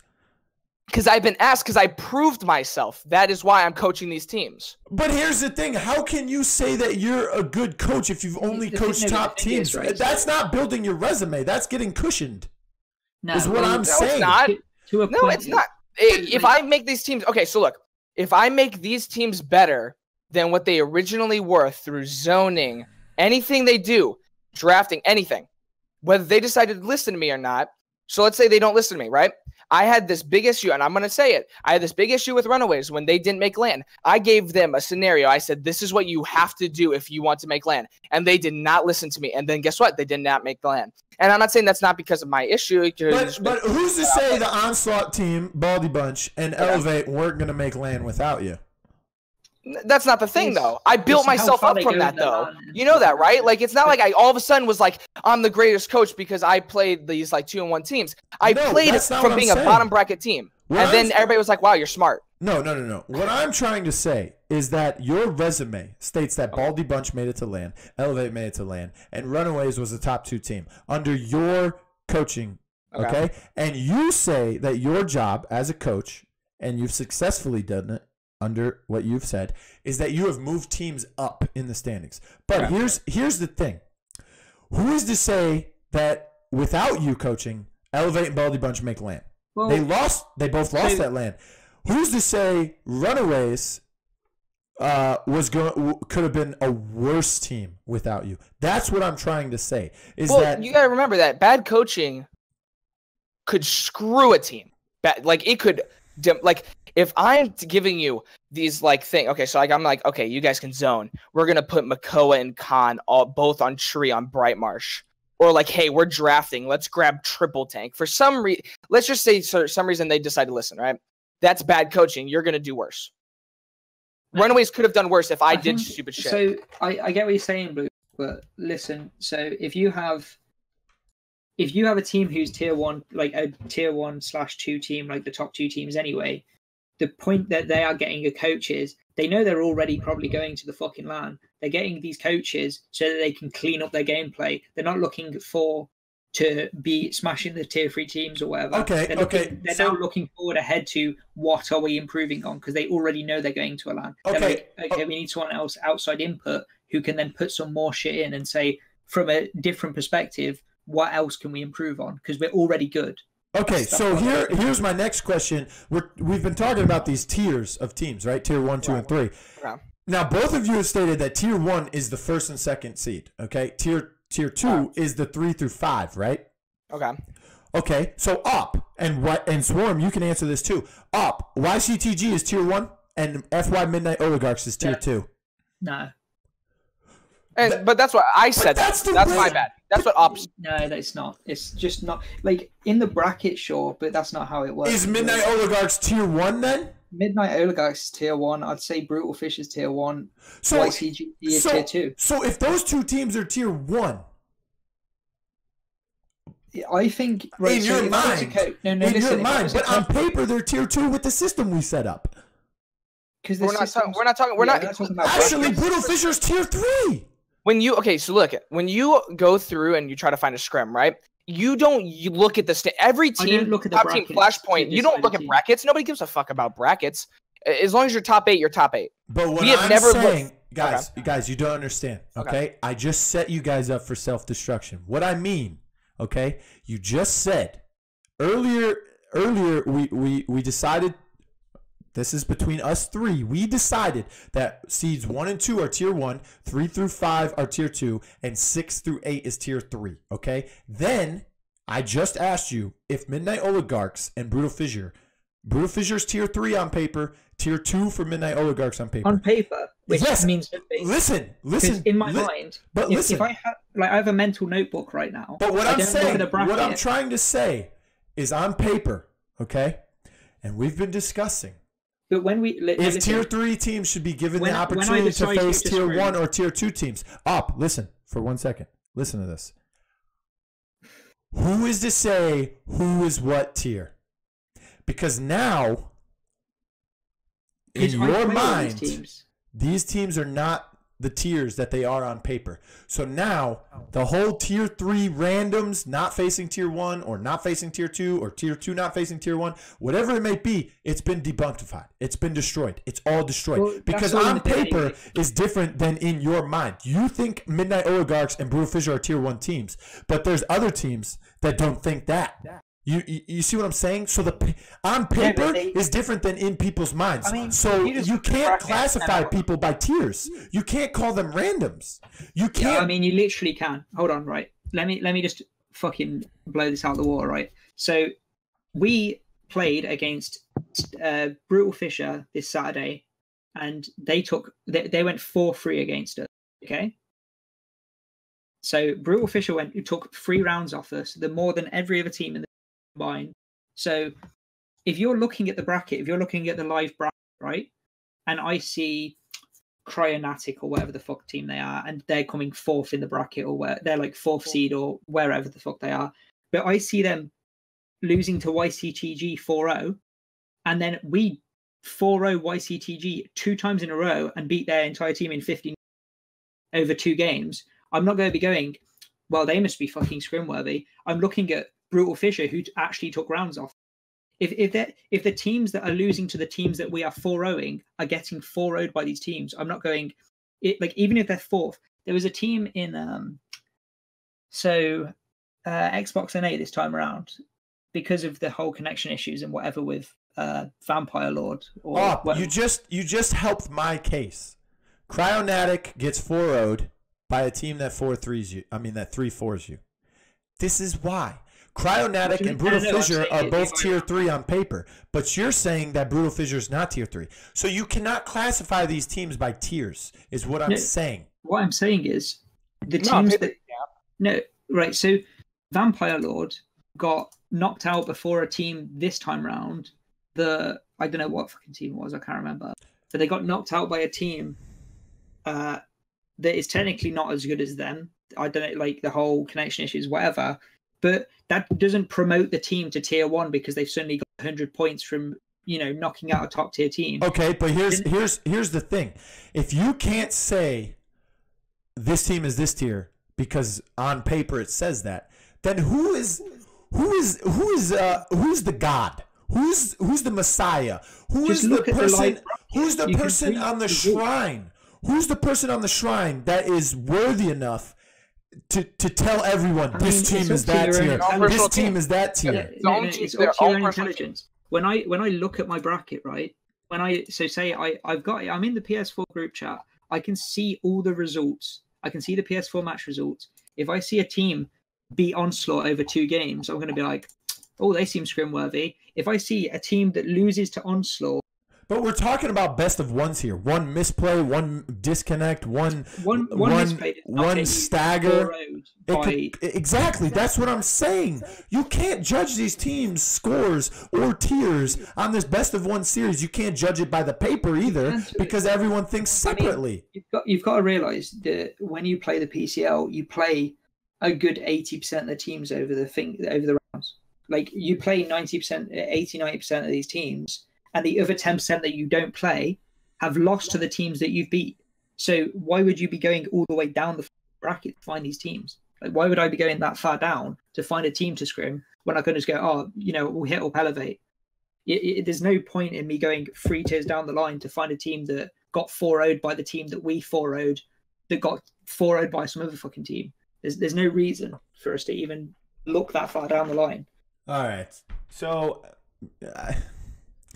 I don't know. I just feel like every team deserves a chance to prove themselves somehow or some way. But it's difficult for people to do so. And it's difficult, right? But that's how esports is. That's how esports you works. Think that it's how COD works. It's how CS:GO works. You think these guys just go in and they're like on a minor league team or amateur team, and they go, "Wow, we really need a scrim SK right now." No, that's not what I'm saying. I'm not, and I know it's very drastic, right? That's very drastic. But what I'm saying is like, it's a hint of luck in the scene, right? I'm talking about teams that make top 8 for this PCL should be able to have a chance to at least scrim a top team once. I mean, it depends. Like these teams are usually top 8. It's not a gigantic scene. It's relatively easy to get top 8. Like I could throw a team together with me and a fuckload of randoms and probably get top 8. And it's not like, oh, okay, well they're top 8, so they must be shit. Okay. But the reason why there aren't that many teams goes back to the thing where people just quit because no one's helping them. They get first rounded. I mean, the best of ones. There's plenty of reasons why. But that's also, you gotta remember, that's also something that has to do with just bracket wise. Okay, so you only have one team to go to LAN, right? Okay, so there's only gonna be like 3 competitors-esque for that LAN. Okay. All right. So this is why the round robin is gonna be perfect because we'll see teams face other teams on multiple occasions instead of just getting first rounded. Right. And the thing is that like if you only have one team going to LAN from each region and console, okay? And it's a best of 1 to a best of 3 for the league. And does it go to best of 3 for 5 for the league or no? Am I wrong? Best of 3 finals still. Best of 1, I think. Okay, it's so round robin. That's a lot of games. Everyone has played so everybody gets 3 or 4 games. Okay, so and it discourages players who like, let's say like you like get in the scene and you playing for a while and then all of a sudden you lose your league chance because you disconnect. Okay, there's nothing you can do, right? It just kind of sucks. It really fucking sucks because of this best of 1. It also sucks that only one team can go to LAN. These things are very, very hard in a scene that you want to compete in. This one team going to LAN, I don't understand how this doesn't make people want to improve. Because so people get in their heads that because they can't beat somebody right now, that they're never going to beat them in the future. There's people on Xbox NA who are like, oh, we should have been the team we could have beaten this team. I'm like, dude, Flashpoint beat Fable. Why the heck do you think you could beat Flashpoint? And you can't even beat Fable to make it to LAN. What is wrong with your head that creates this? Oh, but Xbox NA is. I don't care. Beat Fable, beat Onslaught, make it there, then prove yourself. And that's the thing. Look at things like the NBA Finals. Oh, you think you could beat the Cavaliers in the finals when they had LeBron? You gotta beat Golden State. I don't care. Exactly. I don't care how good you are against the Cavs. Make it to the finals. I don't understand how people are not encouraged. Okay, only one team makes land. That means we got to work harder, we got to work better, and we've got to get better mechanically. Game sense. But here's the thing: is that people's mindsets? Right, you have to remember that that's not people's mindsets. People's mindsets are, wow. It's because they're millennials and they want to be handed everything in life. Exactly. So it's not the top team spots for not scrimming them if they don't want to grind to get to that spot where they're worthy of it. Flashpoint player for not scrimming the 8th place team because they want my spot. You know what I mean? It's not like I'm going to just hand them the... When I played Relentless, I never knew... My first instinct wasn't, I gotta make this LAN, or I gotta make this. It was, I want to make sure I get better myself so then I can get on a better team, aka Runaways, so that I can go to LAN. And that was always my mindset. It was like, I gotta get better, I gotta get better, I gotta get better. And Swarm, you sound like Kevin Durant, dude. Well, I'm just... You don't care about your teammates at all, dude. You just want to build your resume and go where the money is. It's a business, not a friendship, Blue. That's how it's always been. I've said this many times. That's what I'm saying. It's not a friendship. It's a business. I've had Galaxy say it when I went over to Runaways. It is not a friendship. It is a business. So if you want to get where you want to go, you cannot have these and hold these friendships unless they are at the same level of motivation that you are. If they are not the same motivation, drop them. Okay, I understand that, and I have been the one preaching that it's a business the whole time, especially when people want to play with their duo partner. I'm like, ugh. But you are just—I'm not saying it's a bad thing. I'll just say you're so even if you're ruthless, Swarm. I mean, that's how it works. I mean, even if they're at the same level, sometimes it's like looking Soldier Bot on Fable. He's a great player. He just didn't fit their team. Put him in the bin, and then they win the next LAN. Hmm. He's a great player, but he just doesn't fit for their team. As soon as Cormac came in, they I got a pretty big brain, huh? But yeah, you know, that's what I'm saying. Like, Cormac's got a pretty big fucking. If you can prove yourself. All right, let's move on here. Let's talk about. All right, let's get out of this. We spent an hour on that. That's good. Thank you. I mean, I appreciate both of your guys' input on that. I mean, I felt like we had a very good discussion about it. I mean, I agree with everything both of you have said, but I don't know. I just think there's some things that could be changed or some things that could be done differently. But anyways, look. Okay, so they announced the Xbox top 8 teams that have qualified for Week 3. Yeah, I saw those. We could talk about those real quick. Now, when I initially released them, I said that it was unofficial and unconfirmed. And it's pretty much the same order except for one difference. That's Coach Kizza. I had them as the 8th place team in the Xbox EU, but they were tied in points with Zimmerframe. The reason why is because Coach Kizza played Week 1, not Week 2. Zimmerframe did not play Week 1, they played Week 2. But I've learned that Coach Kizza is no longer a team, so Zimmerframe has taken their position as the 8th place team there.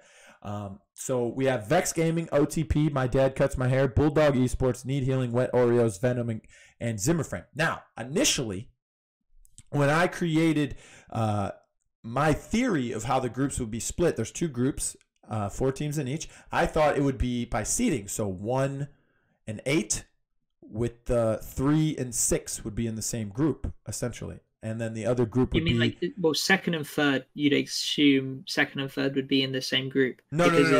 It would be just like how a tournament bracket is. 1, 8, right. And 3, 6. The reason why is because... both those seeds combined make 9. If you have 8 teams, then the seedings need to equal 9 when they go against each other in the first round, right? So to equalize it, Group B would be the 2, 7 and the 4, 5, right? Now, here's how it happened. They did every other team. So Group A would be the 1, 3, 5, and 7. Which makes absolutely no fucking sense to me, to be honest. I mean... I just don't understand how that comes about. Listen, I'm gonna tell you guys what happened yesterday in a DM with Legacy. Legacy was asking like, "Hey, how do you think the seeding is gonna happen?" And I was like, I told him exactly what I just told you guys. And then he said, "Oh, well, yeah, that would make perfect sense." And I'm like, my next message was exactly this, word for word, quote unquote. Although this company never ceases to amaze me. Yeah, well, that's all I said. I don't know how. And I was right. They do it every other team. So let's take a look here real quick. Xbox EU. For Group A, you have Vexed Gaming. My Dad Cuts My Hair. Actually, let me look at this one to make sure. My Dad Cuts My Hair, Vexed Gaming, Wet Oreos, and Need Healing. Okay? So out of that group, only 2 teams can qualify for this league. Who do you have coming out? Swarm, we'll start with you. Oh shit. So we got what? We got Vexed. My Dad Cuts My Hair. Okay. So Vex, I think, is just going to come out of it. I think that everybody can agree on that one. I think Vex is going to do. Yeah, Wet Oreo's going to fucking spawn trap him. So we're talking about only this bracket, right? We're talking about the 2 teams that are going to be coming out of this. Out of this group, Group A of Xbox EU, you have Vex Gaming, and the other 3. Do you need rosters? I have no idea who's on any of these. Honestly, I think it's just going to be Vexed to My Dad Cuts My Hair. Just paper says it, and I just think that Xbox EU kind of has a low pool of play, like really. Well, I can grab my rosters if you give me a second. Yeah, go grab your rosters. I mean, right now Vex is going to come out of it. On Vex top, I know OTP is. So both of you tell me your 2 teams, okay, out of the group, without me telling you the rosters, and then I'll tell you the rosters and see if your opinions change. Vexed and My Dad Cuts My Hair. It's just probably the best. I mean, it's 1 and 3rd seed, so I can see them coming out. Yeah, that's what I'm saying. I think that's the same. I think Vexed and My Dad Cuts My Hair. I just don't think that the Need Healing has a very good bracket in a sense, and I think that they have to go against Vexed while My Dad doesn't. Or no, they do, but I think I think it's going to be OTP and Bulldogs, because I know Bulldog is the one with shot, or is that? Or is that? I don't know. To be honest, I have no idea. I just know. I want to say Bulldog and OTP. I gotta go with Opp here because he's like the EU guy and he does that stuff. I don't know much about EU Xbox. I know more about NA. All right, so I'll give you the rosters here real quick. All right, let's see. Okay, let's do the rosters. We need Xbox. Here we go. Okay, so you said Vexed and My Dad Cuts My Hair, right? Yeah, sure. Yeah. Okay, so My Dad Cuts My Hair was Kings, Potent, Fanatics, and Lightning Pig, who's known as Wildcard now, right? That team's going to get 3 brackets. Okay, so Swiper left them because he moved to NA, and they picked up Smutney.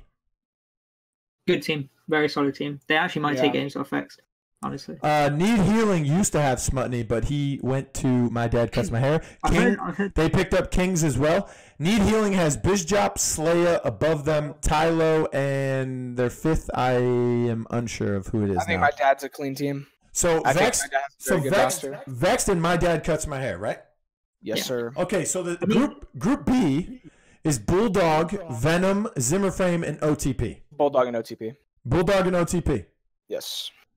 Who's on OTP? Is that the... OTP is the guys that I said is probably the best tank duo in EU. Yeah. Tank duo. Ninja Zen is Foxy on that team. Ninja Zen, Naiju, LZ Legends, Tychons, Chaos Sonics, Badge Tiger, and Suki Lasushi.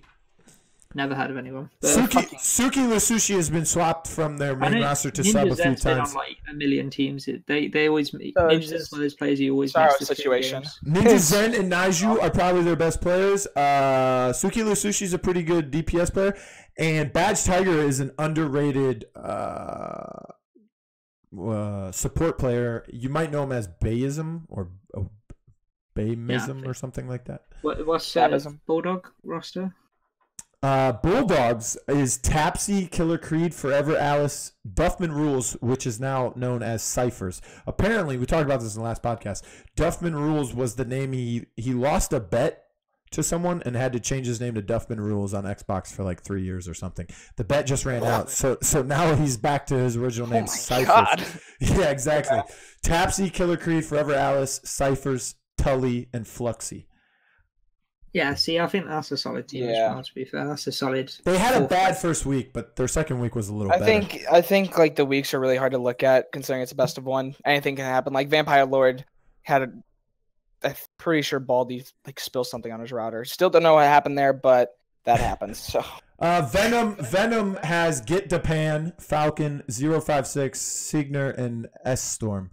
So I only really know Get Japan on that team. He's a pretty good player. But out of it, I've got Vex Gaming, My Dad Cuts My Hair, and Bulldog and OTP as well. Yeah, it's pretty like obviously it's best of one. You never know what's going to happen, but I think those teams are. I think those teams, if in a nothing best happens, one, yeah, you've got to give it to those teams like over teams. They're So the kind of teams- essentially, the teams coming out of this is making the league is the 1, 2, 3, and 4 seed. see, that's one of those. The EU Xbox bracket is one that's not been destroyed by this stupid 1-3-5-7 shit. Because the problem PS4 EU has right now is that the 7th place team is actually the first. No. team. See, the reason why Xbox EU isn't destroyed by this system is because they destroy themselves in their player base. Meaning, I don't know if you guys know this, but I said this last week too, and I've said it on Twitter as a joke, but it's kind of true. These people in Xbox EU switch teams faster than I can write their names down. Yeah. I mean, it's not Flexi switched to Bulldogs after week 1. Smutney switched from Need Healing to My Dad Cuts My Hair. OTP switched to a guy too. So, I mean, it's just it's really hard to keep up with them. Yeah. I mean, okay, and that's where that old argument comes in. Like, you can't be expected to make a LAN team if you're just going to switch a team every 5 minutes. You have to stick with your team. That was the big issue during PGS on PC. A lot of teams just kept switching, and Toxicity stayed at the top. Vex are going to lock in their 4th place at LAN again. So yeah, I think Vex will be going to LAN out of the league, but that's like later. Okay, so it's our way too early predictions is Vex is making the LAN. Yeah, but that's just because Vex is the only team to have a perfect score through qualifiers. See, the thing is as well, with the leagues, it actually makes it better for the teams that aren't first seed because they're getting more practice against the top tier 10. Like, you're playing them every week. You get to learn their shit. If I'm like the 2nd or 3rd place team. Exactly. Let's talk Xbox NA real quick, and then we'll get to our PS4 predictions here to wrap up the rest of the show. Okay, so Onslaught. Let me see if I got this one right. You already know my answer on that one. Onslaught, Vampire Lord, Xbox team, which, by the way, is known as... Oh, geez. What did they change their name to? Oof. I have it in a DM. Who are we talking about? The Xbox team. They changed their name. He DM'd me on Twitter. I forgot what he changed it to. Who's on that team? It's a team name that we've seen before, too. No, I mean, who's on Xbox who's on that team? Oh, Bushwakan. Bushwakan. Esports. All right, got it. He gave me it syllable by syllable, so I wouldn't say it wrong. Yes, that was the team that was been in Xbox NA tournaments before in PCS. So they changed their name back to that. They were Xbox team. So you have Onslaught, Vampire Lord, Bushwakan, Curse These Hands, Press Y, Happy Battle Cats, Q, and New Gaming Order. Now, there's 2 teams that are not in the top 8 that I was a little distraught by. The One Tricks. They had a decent team, and UND Gaming. So UND Gaming is not in the bracket. And the One Tricks, which was Siski, Island Shots, Clever Pug, UTG Star, and Tristy Loves BR. Those are all decent players, but unfortunately they didn't make it. Okay, so Onslaught, you know who's on that team. Press Y, you guys know who's on that team? No. So it's I Suck at Paladins, or Sam. You met him at the last LAN, right? Yeah, okay. So he changed his name too, so I don't know what he changed it to yet. SoldierBot subbed in for them because I know he's not playing though. I don't think he wants to play. I think he just keeps getting pulled in. Ari even was asleep that day. So Ari is on that team. Regan, Destronite, and Asclepius, who's their support player. So that's Press Y. That's Press Y, right? Christie's Hands is the old GC Farmer team. So that's GC2MT, Kev Falcon, Bishop, Nasty Wolf, and Fluffy Koalix. Xbox team, which is Bushwakan, is OCFB, G-Pan Velocity, Too Damn Savage, Too Damn Sneaky, and Sword of Avawal. Vampire Lord, you know, Styles, Richie Comedy, Kenichi Hilltime. New Gaming Order, which was the 8th place team, is Go Wicked Jester, Go Poseidon, DKA Moto, Rogue Stacking, and Scare Ya Bunny. So a couple new players there. So here's your groups, right? Yeah. And here's your groups. You have Xbox team, which is Bushwakan, Happy Battle Cats, New Gaming Order, and Onslaught. Who's your 2 teams coming out of there? Onslaught, Xbox. I'm Or gonna take Bush. Onslaught on Xbox. Yeah, or think Bushwick-Con they'll or just whatever. do it, I think don't know. Onslaught is just really powerful Onslaught's right got now. a nice bracket there. I Yeah. think the Group B is a lot more stacked. Group B Yeah, is it's a bit more lot of group of harder. death. So Group B is Kirsty's Hands, Press Y, Cute, and Vampire Lord. Obviously, I think we can all agree Cute is the weaker of the 4 teams. So which 2 teams come out of this group? Vampire Lord, Kirsty's Hands, and Press Y. Which 2 are making out, and who's getting left out? I want to think say. Vampire Lord and Press Y, honestly. I think Vampire Lord and Press Y. Although the thing is with Press Y is like they got a weird. Yeah, you see that where they go like it like cuts back into Vampire Lord at the end on round 3. I think I want to say Vampire Lord. Like definitely, like I lock that in because just like they're a really good team, Richie, Comedy, all of them. I feel like if Press Y can beat Kirsty's Hands and Cute, they'll be in a good state. But if they lose one of those first 2 matchups, they have to really beat rough. Vampire Lord. It's gonna be really rough, yeah. So I think they have the best chance, like not necessarily the best chance, but the best. The team of Bishop and Kev Falcon is Kirsty's Hands. Yeah. So Kirsty's Hands and Press Y. I think whoever wins that matchup, whoever wins out of Press Y or Kirsty's Hands, then that's round, who will win. Okay. Yeah. First round, whoever wins that first match is going through. We'll go to the league. Okay, so because they're not going to lose. They're not going to lose to Cute. Okay, right. For those teams. Okay, right now, who you got? Vampire Lord and who? Who's your picks? Vampire Lord, Press Y. Press Y. Up. I'm going to say Press Y. Okay. They've got although Kev Falcon's a good player, Bishop's a good player. Okay, now here's your 2 very too early prediction. Who's making LAN in Xbox NA? Onslaught. I just think that team's so good. You got Onslaught? Or it could be. It could be Vampire Cute. Lord. It could be Cute. You never Cute? know. They might just pull it out. No, it's Onslaught. Let's be real. I was about to say, I was like, you're high. I thought so let's closest contender would be Vampire Lord, but I'm pretty sure. Let's go PS4 EU. I feel like the two PS4 regions are much harder to call in group stages than the Xbox side of things. Especially the NA side. So here's your first group. You have never mind. You have YCTG, FY Midnight Oligarchs, 110%, and Brutal Fissure. This is a group of death, but it's going to be Brutal Fissure. I think it's Brutal and Midnight Oligarchs. Yeah, I think that's. Yeah, I think so too. Over YCTG. Yeah, I just don't. I saw the games because they upload them or somebody uploaded them, and I just wasn't impressed. Which one? Week 1 or week 2? 1 when they beat Flashpoint. I was not impressed. I don't. They've got some solid players. Ernest James. They're I think Patty's is pretty underrated if you ask me. For no. I think they're a good team. I think they have really good players. I think they have a communication barrier issue. Well, here's the thing. You watch their week 1 games. They're all German. They communicate really well. I actually think. But here's the thing. You watch their week 1 when they had It's Beanie and someone else. Those were fill-ins. That's true. Yeah. They had their main roster week 2. I think Paddy's as. And I even talked about that with Goochmob on the show. I said, do they leave those subs in or do they bring in their main roster? And so I think Paddy's has quite a restrictive hero pool, but he's very good on the heroes that he does play. His Strixon, his Moji and stuff are really good. But you can definitely just ban him out if if you really wanted to go that far, or you just play Matt Strix. Yeah. All right, so you have Midnight Oligarchs and Brutal Fissure. Yeah, I think that and then the other side. I think that's another one where it's to decide. Midnight Oligarchs is going to beat everyone in that bracket. Honestly, Midnight Oligarchs will just wipe the floor with everyone. They'll have a tough match against.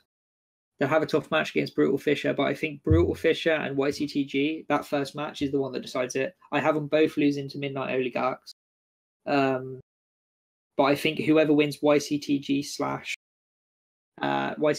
versus what's the one? Brutal Fissure. I think whoever wins that matchup spins it. Like they're going to beat 110%. They're both going to beat 110%. Okay, now here's your group B. You got Flashpoint, Cryonatic, DeChill Play, and Delirium Tremens. Obviously, all 3 of us are going to say Flashpoint makes it out of groups. No, I don't get Flashpoint's I think Flashpoint has had some internal issues that I think Flashpoint are quite boosted. All right, but no troll. Okay, troll. I think Flashpoint and what did you say the other teams' names are? Okay, so who is the second team coming out of this group? I feel like it's not as strong as the first group. You got Cryonatic.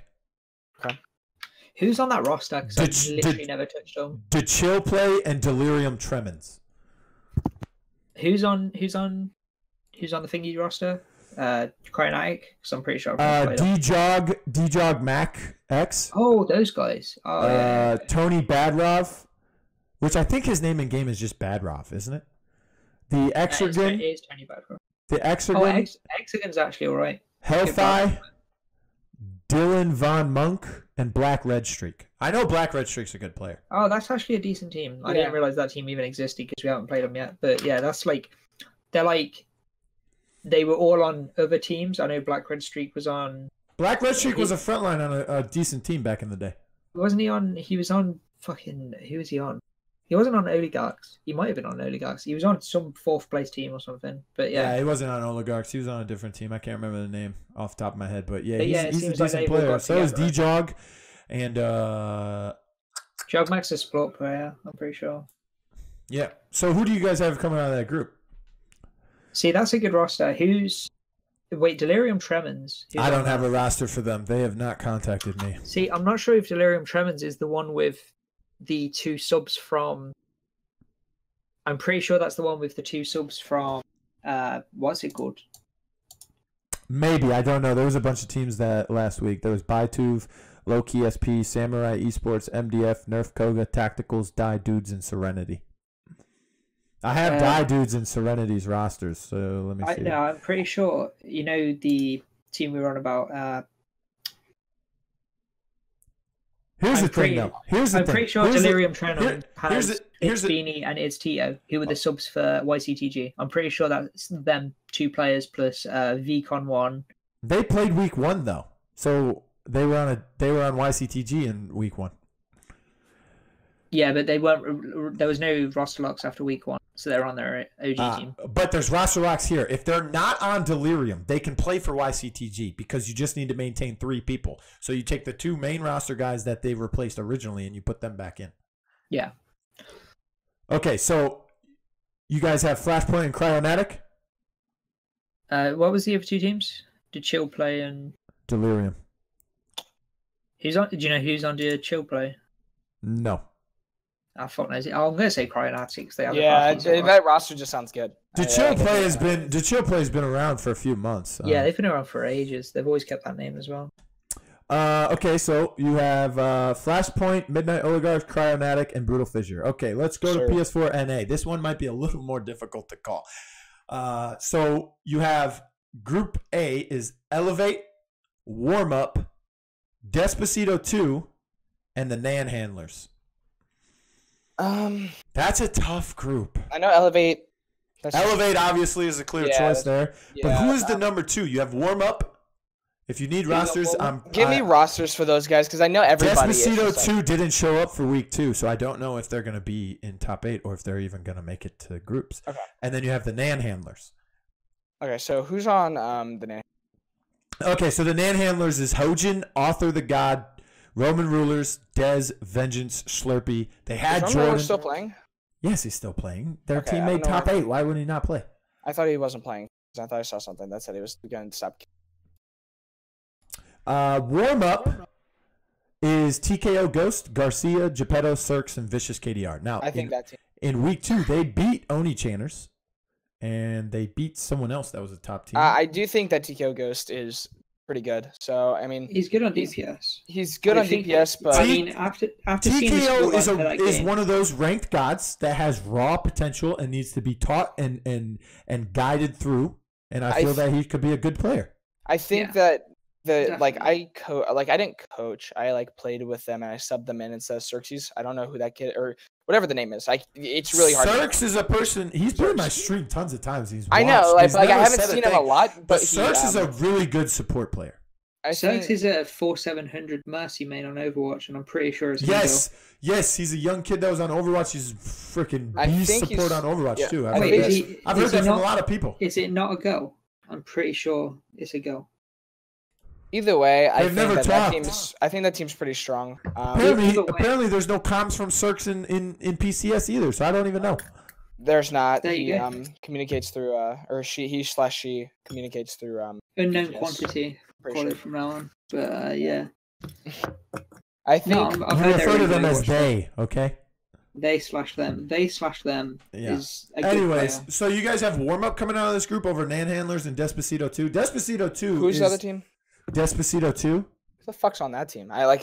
Roadhog Hooks, Mario Areola, Victoria, the Danilo, and Topo Justice, which is the ball sack. That team's not And bad. who's on non-handlers?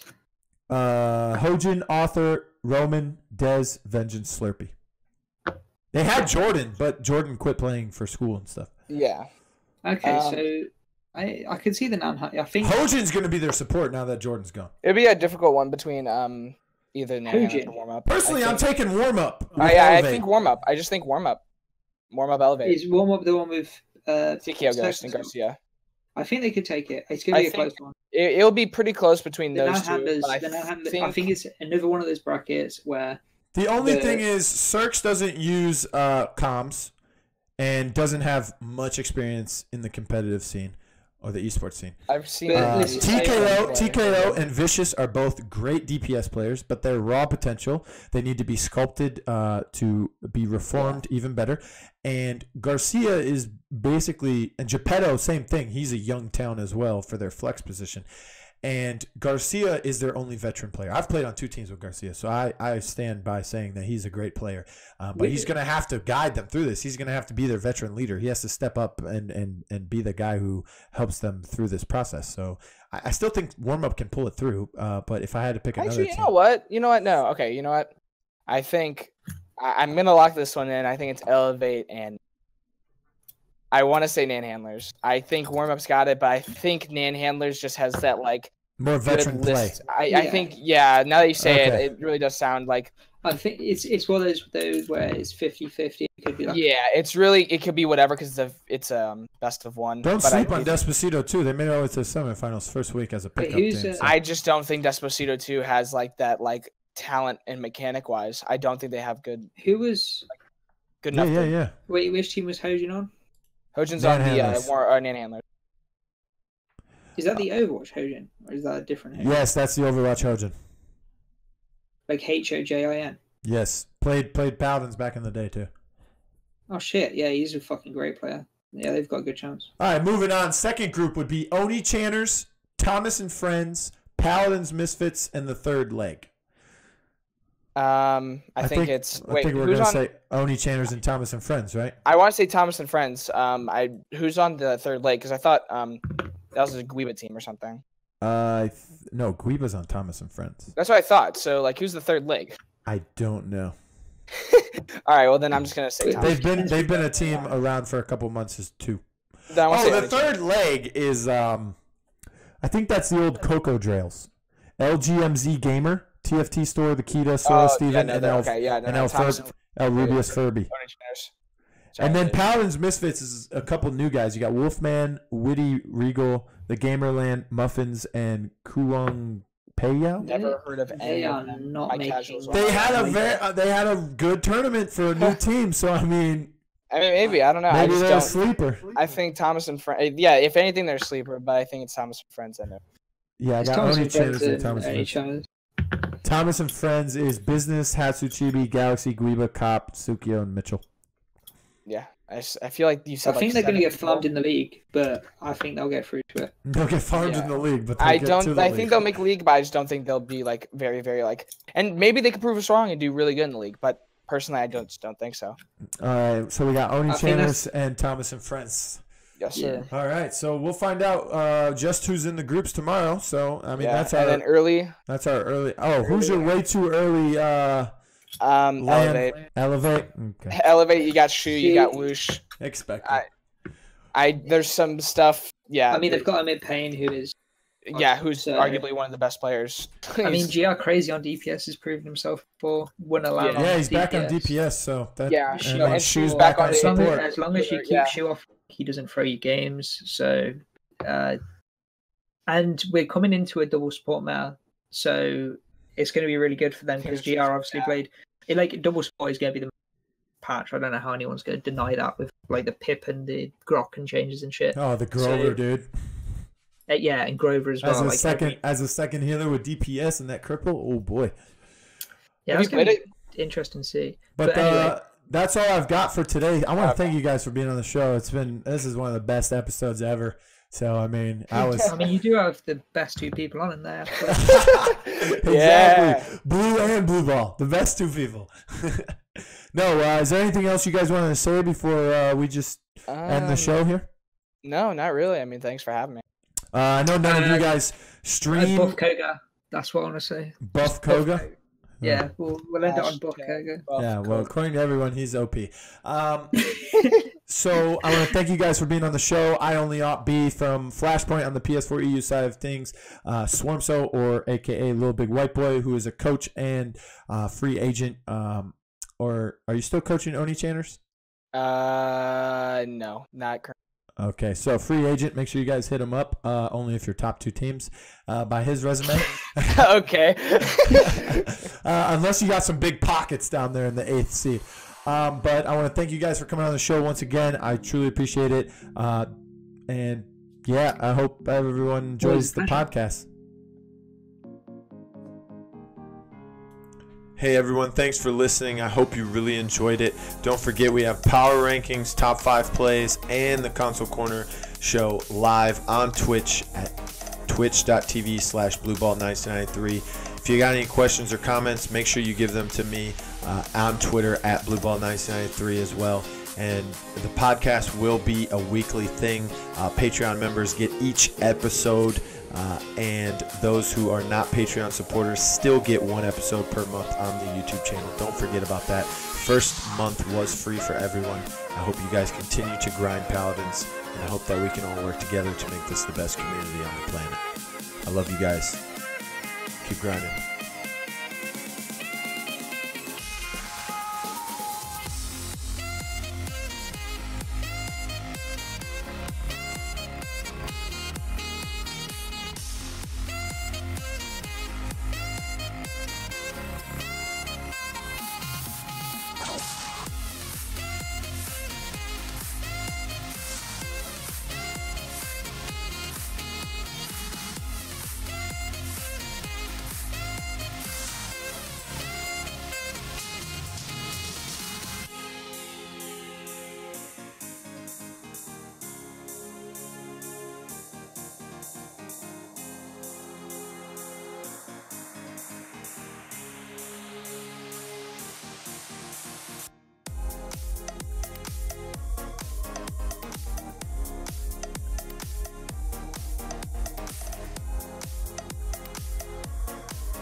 Thank you.